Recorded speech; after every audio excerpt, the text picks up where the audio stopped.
El engendro maldito, de Ambrose Bierce. Primero, no siempre se come lo que está sobre la mesa. A la luz de una vela de cebo colocada en un extremo de una rústica mesa, un hombre leía algo escrito en un libro. Era un viejo libro de cuentas muy usado, y al parecer, su escritura no era demasiado legible, pues a veces el hombre acercaba el libro a la vela para ver mejor. En esos momentos, la mitad de la habitación quedaba en sombra y solo era posible entrever unos rostros borrosos, los de 8 hombres que estaban con el lector. 7 de ellos se hallaban sentados, inmóviles y en silencio, junto a las paredes de troncos rugosos y, dada la pequeñez del cuarto, a corta distancia de la mesa. De haber extendido un brazo, cualquiera de ellos habría rozado al 8º hombre que, tendido boca arriba sobre la mesa, con los brazos pegados a los costados, estaba parcialmente cubierto con una sábana. Era un muerto. El hombre del libro leía en voz baja. Salvo el cadáver, todos parecían esperar que algo ocurriera. Una serie de extraños ruidos de desolación nocturna penetraba por una abertura de la ventana. El largo aullido innombrable de un coyote lejano, la incesante vibración de los insectos en los árboles, los gritos extraños de las aves nocturnas, tan diferentes del canto de pájaros durante el día, el zumbido de los grandes escarabajos que vuelan desordenadamente y todo ese coro indescifrable de leves sonidos que, cuando de golpe se interrumpen, creemos haber escuchado solo a medias, con la sospecha de haber sido indiscretos. Pero nada de esto era advertido en aquella reunión. Sus miembros, según se apreciaba en sus rostros hoscos con aquella débil luz, no parecían muy partidarios de fijar la atención en cosas superfluas. Sin duda alguna, eran hombres de los contornos, granjeros y leñadores. El que leía era un poco diferente. Tenía algo de hombre de mundo, sagaz, aunque su indumentaria revelaba una cierta relación con los demás. Su ropa apenas habría resultado aceptable en San Francisco. Su calzado no era el típico de la ciudad, y el sombrero que había en el suelo a su lado, era el único que no lo llevaba puesto, no podía ser considerado un adorno personal sin perder todo su sentido. Tenía un semblante agradable, aunque mostraba una cierta severidad, aceptada y cuidada en función de su cargo. Era el juez, y como tal, se hallaba en posesión del libro que había sido encontrado entre los efectos personales del muerto, en la misma cabaña en que se desarrollaba la investigación. Cuando terminó su lectura, se lo guardó en el bolsillo interior de la chaqueta. En ese instante, la puerta se abrió y entró un joven. Se apreciaba claramente que no había nacido ni se había educado en la montaña. Iba vestido como la gente de la ciudad. Su ropa, sin embargo, estaba llena de polvo, ya que había galopado mucho para asistir a aquella reunión. Solamente el juez le hizo un breve saludo. «Lo esperábamos», dijo. «Es necesario acabar con este asunto esta misma noche». «Lamento haberles hecho esperar», dijo el joven sonriendo. «Me marché, no para eludir su situación, sino para enviar a mi periódico un relato de los hechos como el que supongo quiere usted oír de mí».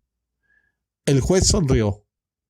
«Ese relato tal vez difiera del que va a hacernos aquí, bajo juramento». «Como guste usted», replicó el joven enrojeciendo con vehemencia. «Aquí tengo una copia de la información que envié a mi periódico. No se trata de una crónica que resultaría increíble, sino de una especie de cuento. Quisiera que formara parte de mi testimonio».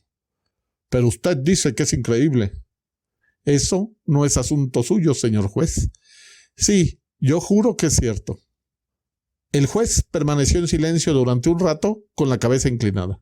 El resto de los asistentes charlaba en voz baja sin apartar la mirada del rostro del cadáver. Al cabo de unos instantes, el juez alzó la vista y dijo: «Continuemos con la investigación». Los hombres se quitaron los sombreros y el joven prestó juramento. «¿Cuál es su nombre?», le preguntó el juez.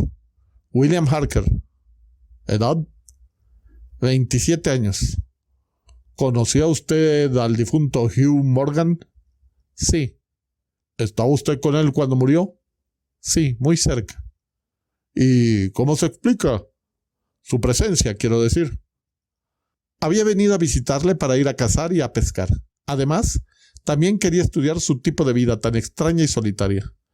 Parecía un buen modelo para un personaje de novela. A veces escribo cuentos. Y yo a veces los leo. Gracias. Cuentos en general, no me refería solo a los suyos. Algunos de los presentes se echaron a reír. En un ambiente sombrío, el humor se aprecia mejor. Los soldados ríen con facilidad en los intervalos de la batalla, y un chiste en la capilla mortuoria sorprendentemente suele hacernos reír. «Cuéntenos las circunstancias de la muerte de este hombre», dijo el juez. «Puede utilizar todas las notas o apuntes que desee». El joven comprendió. Sacó un manuscrito del bolsillo de su chaqueta y, tras acercarlo a la vela, pasó las páginas hasta encontrar el pasaje que buscaba. Entonces empezó a leer. Segundo, lo que puede ocurrir en un campo de avena silvestre. Apenas había amanecido cuando abandonamos la casa. Íbamos en busca de codornices, cada uno con su escopeta, y nos acompañaba un perro. Morgan dijo que la mejor zona estaba detrás de un cerro, que señaló y que cruzamos por un sendero rodeado de arbustos. Al otro lado, el terreno era bastante llano y espesamente cubierto de avena silvestre. Cuando salimos de la maleza, Morgan iba unas cuantas yardas por delante de mí. De repente oímos, muy cerca, a nuestra derecha y también enfrente, el ruido de un animal que se revolvía con violencia entre unas matas. «Es un ciervo», dije. «Ojalá hubiéramos traído un rifle».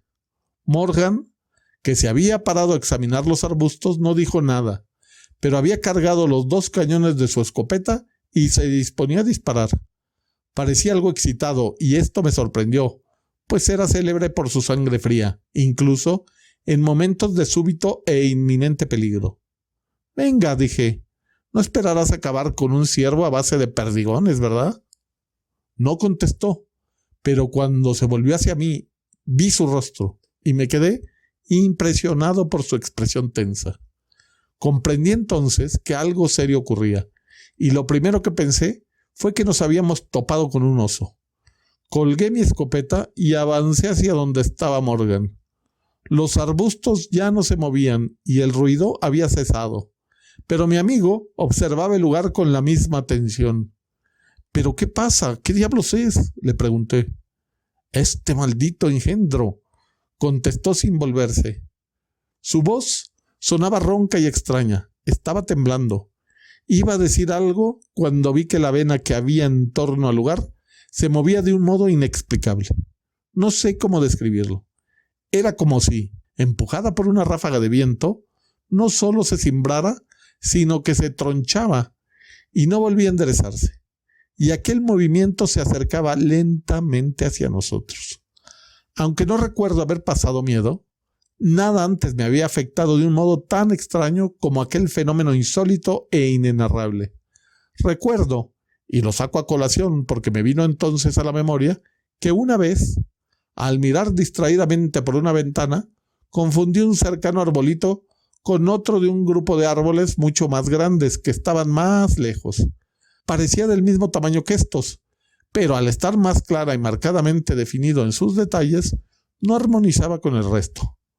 Fue un simple error de perspectiva, pero me sobresaltó y llegó incluso a aterrorizarme. Confiamos tanto en el buen funcionamiento de las leyes naturales que su suspensión aparente nos parece una amenaza para nuestra seguridad, un aviso de alguna calamidad inconcebible. Del mismo modo, aquel movimiento de la maleza, al parecer sin causa, y su aproximación lenta e inexorable resultaban inquietantes. Mi compañero estaba realmente asustado. Apenas pude dar crédito a mis ojos cuando le vi arrimarse la escopeta al hombro y vaciar los 2 cañones contra el cereal en movimiento. Antes de que el humo de la descarga hubiera desaparecido, oí un grito feroz, un alarido como el de una bestia salvaje, y vi que Morgan tiraba su escopeta y a todo correr desaparecía de aquel lugar. En ese mismo instante fui arrojado al suelo por el impacto de algo que el humo ocultaba, una sustancia blanda y pesada que me embistió con gran fuerza. Cuando me puse de pie y recuperé mi escopeta, que me había sido arrebatada de las manos, oí a Morgan gritar como si agonizara. A sus gritos se unían aullidos feroces como cuando dos perros luchan entre sí. Completamente aterrorizado, me incorporé con gran dificultad y dirigí la vista hacia el lugar por el que mi amigo había desaparecido. Que Dios me libre de otro espectáculo como aquel. Morgan estaba a unas 30 yardas. Tenía una rodilla en tierra, la cabeza, con su largo cabello revuelto, descoyuntada espantosamente hacia atrás, y era presa de unas convulsiones que zarandeaban todo su cuerpo. Su brazo derecho estaba levantado y, por lo que pude ver, había perdido la mano. Al menos yo no la veía. El otro brazo había desaparecido. A veces, tal como ahora recuerdo aquella escena extraordinaria, no podía distinguir más que una parte de su cuerpo. Era como si hubiera sido parcialmente borrado. Ya sé que es extraño, pero no sé expresarlo de otra forma. Y al cambiar de posición, volviera a apreciarse de nuevo en su totalidad. Debió de ocurrir todo en unos pocos segundos, durante los cuales Morgan adoptó todas las posturas posibles del obstinado luchador que es derrotado por un peso y una fuerza superiores. Yo solo le veía a él, y no siempre con claridad. Durante el incidente soltaba gritos y profería maldiciones acompañadas de unos rugidos furiosos, como nunca antes había oído salir de la garganta de un hombre o una bestia. Permanecí en pie por un momento sin saber qué hacer, hasta que decidí tirar la escopeta y correr en ayuda de mi amigo. Creí que estaba sufriendo un ataque o una especie de colapso. Antes de llegar a su lado, le vi caer y quedar inerte. Los ruidos habían cesado, pero volví a ver, con un sentimiento de terror como jamás había experimentado, el movimiento misterioso de la vena que se extendía desde la zona pisoteada en torno al cuerpo de Morgan hacia los límites del bosque. Solo cuando hubo alcanzado los primeros árboles, aparté la vista de aquel insólito fenómeno y miré a mi compañero. Estaba muerto. Tercero, un hombre, aunque esté desnudo, puede estar hecho jirones. El juez se levantó y se acercó al muerto. Tiró de un extremo de la sábana y dejó el cuerpo al descubierto. Estaba desnudo y a la luz de la vela mostraba un color amarillento. Presentaba unos grandes hematomas de un azul oscuro, causados sin duda alguna por las contusiones, y parecía que le habían golpeado en el pecho y los costados con un garrote. Había unas horribles heridas y tenía la piel desgarrada, hecha jirones. El juez llegó hasta el extremo de la mesa y desató el nudo que sujetaba un pañuelo de seda por debajo de la barbilla hasta la parte superior de la cabeza. Al retirarlo, vimos lo que tenía en la garganta. Los miembros del jurado que se habían levantado para ver mejor lamentaron su curiosidad y volvieron la cabeza. El joven Harker fue hacia la ventana abierta y se inclinó sobre el alféizar a punto de vomitar. Después de cubrir de nuevo la garganta del muerto, el juez se dirigió a un rincón de la habitación en el que había un montón de prendas. Empezó a coger una por una y a examinarlas mientras las sostenía en alto.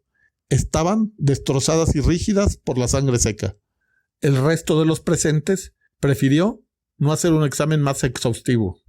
A decir verdad, ya había visto este tipo de cosas con anterioridad. Lo único que les resultaba nuevo era el testimonio de Harker. «Señores», dijo el señor juez, «estas son todas las pruebas que tenemos. Ya sabemos su cometido. Si no tienen nada que preguntar, pueden salir a deliberar». El presidente del jurado, un hombre de unos 60 años, alto, con barba y toscamente vestido, se levantó y dijo: «Quisiera hacer una pregunta, señor. ¿De qué manicomio se ha escapado este testigo?»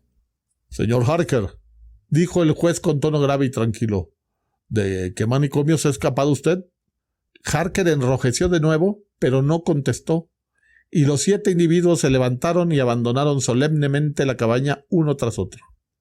«¿Se ha terminado ya de insultarme, señor?», dijo Harker tan pronto como se quedó a solas con el juez. «Supongo que puedo marcharme, ¿no es así?» «En efecto». Harker avanzó hacia la puerta y se detuvo con la mano en el picaporte. Su sentido profesional era más fuerte que su amor propio. Se volvió y dijo: «Ese libro que tiene ahí es el diario de Morgan, ¿verdad? Debe de ser interesante porque mientras prestaba mi testimonio no dejaba de leerlo. ¿Puedo verlo? Al público le gustaría...». «Este libro tiene poco que añadir a nuestro asunto», contestó el juez mientras se lo guardaba. «Todas las anotaciones son anteriores a la muerte de su autor». Al salir Harker, el jurado volvió a entrar y permaneció en pie en torno a la mesa en la que el cadáver, cubierto de nuevo, se perfilaba claramente bajo la sábana. El presidente se sentó cerca de la vela, sacó del bolsillo lápiz y papel y redactó laboriosamente el siguiente veredicto, que fue firmado con más o menos esfuerzo por el resto.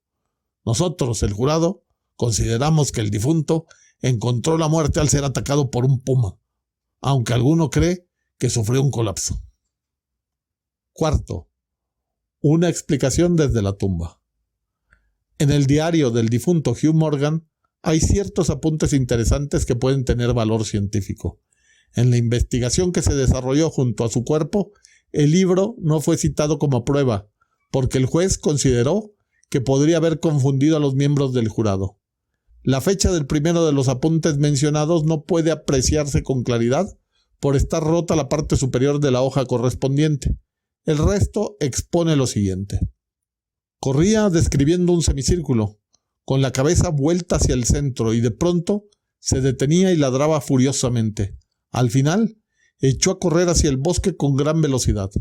En un principio, pensé que se había vuelto loco, pero al volver a casa no encontré otro cambio en su conducta que no fuera el lógico del miedo al castigo. ¿Puede un perro ver con la nariz? ¿Es que los olores impresionan algún centro cerebral con imágenes de las cosas que los producen? 2 de septiembre. Anoche, mientras miraba las estrellas en lo alto del cerco que hay en el este de la casa, vi cómo desaparecían sucesivamente, de izquierda a derecha. Se apagaban una por un instante y en ocasiones unas pocas a la vez. Pero todas las que estaban a 1 grado o 2 por encima del cerco se eclipsaban totalmente. Fue como si algo se interpusiera entre ellas y yo. Pero no conseguí verlo, pues las estrellas no emitían suficiente luz para delimitar su contorno. Esto no me gusta nada. Faltan 3 hojas con los apuntes correspondientes a varias semanas. 27 de septiembre. He estado por aquí de nuevo. Todos los días encuentro pruebas de su presencia. Me he pasado la noche otra vez vigilando en el mismo puesto, con la escopeta cargada. Por la mañana sus huellas, aún más frescas, estaban allí, como siempre. Podría jurar que no me quedé dormido ni un momento. En realidad, apenas duermo. Es terrible, insoportable. Si todas estas asombrosas experiencias son reales, me voy a volver loco. Y si son pura imaginación, es que ya lo estoy. 3 de octubre. No me iré. No me echará de aquí. Esta es mi casa, mi tierra. Dios aborrece a los cobardes. 5 de octubre. No puedo soportarlo más.